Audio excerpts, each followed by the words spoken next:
ହାଏ ସାଙ୍ଗମାନେ, ଆଜି ବର୍ଷା ପାଗରେ ଟିକେ ପଖାଳ ଦିଟା ଖାଉଛି। ପଖାଳ ଆଉ ଇଏ ହଉଛି ଆମ୍ବୁଲ ଖଟା ଆଉ ଆମ୍ବୁଲ, ପିଆଜ, ରସୁଣ ଛେଚା ହେଇଛି। ଇଏ ହଉଛି ଆମର କୋଶଳା ଶାଗ, ପଖାଳ ଭାତ। କଣ କରିବା, ବର୍ଷା ଦିନେ ପଖାଳ ଦିଟା ଖାଉଛି। ଆଉ ରୋଷେଇ କରିବା ପାଇଁ ତ କିଛି ନାହିଁ। ଆଉ ବର୍ଷା ଯୋଉ 2 ଦିନ ହେଲା ହଉଛି, ଆଉ କୁଆଡେ ଯାଇ ହଉନି। ତ ପଖାଳ ଦିଟା ଖିଆ ହଉଛି। ଦେଖିଆ।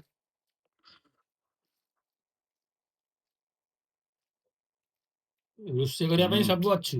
ହୁଁ ଆମେ ଅଳସୁଆମି କରିକି ଏପର୍ଯ୍ୟନ୍ତ ନ ଗାଧେଇକିରି ରୋଷେଇ ନ କରିକିରି ପଖାଳ ଭାତକୁ ହୁଁ ଆମ୍ବୁଲ ପାଣି ଖାଉଛୁ। ଆଚ୍ଛା, ହଁ କଣ କରିବା, ଖାଇଦବା ଆଉ କଣ କରିବା। ଆଉ ମିଛ କାଇଁ କହିବୁ? ମିଛ କହୁନି, ମୁଁ କହିଦେଲି ଟିକେ ଆଉ। କିଛି ନାହିଁ, ଦେଖିଲୁ କେତେ ପରିବା ଅଛି। ଆଉ କରିନୁ, ଆଉ ଟିକେ ଅଳସୁଆ ହେଲୁ।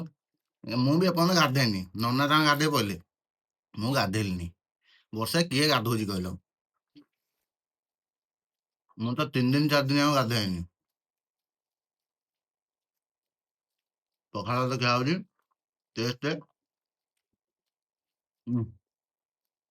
ଆମ୍ବୁଲ ଟିକେ ଆମ୍ବୁଲେ, ପୁରା ଟେଷ୍ଟ। ପୁଣି ପିଆଜ ଖାଇଦବା। ନା, ଯାହା କୁହ ଭାଇ, ଓଡିଆ ଆମର ପଖାଳ ଭାତ ଆମ୍ବୁଲ ଖଟା ଭାରି ବଢିଆ। ଦେଶୀ ଖାଦ୍ୟ, ଆଠୁ ସ୍ଵାଦିଷ୍ଟ ଜିନିଷ କିଛି ନାହିଁ।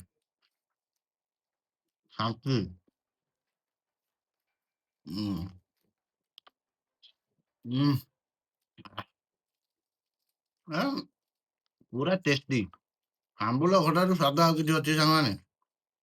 କୁହନ୍ତୁ।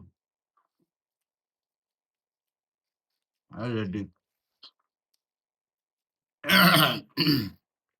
ଏଇଥିରେ ତ ଉଡିବ ଆଉ।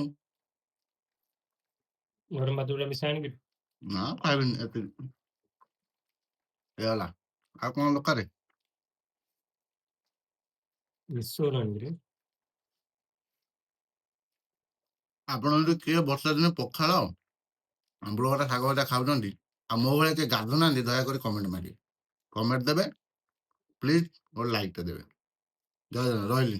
Bye bye, Tata.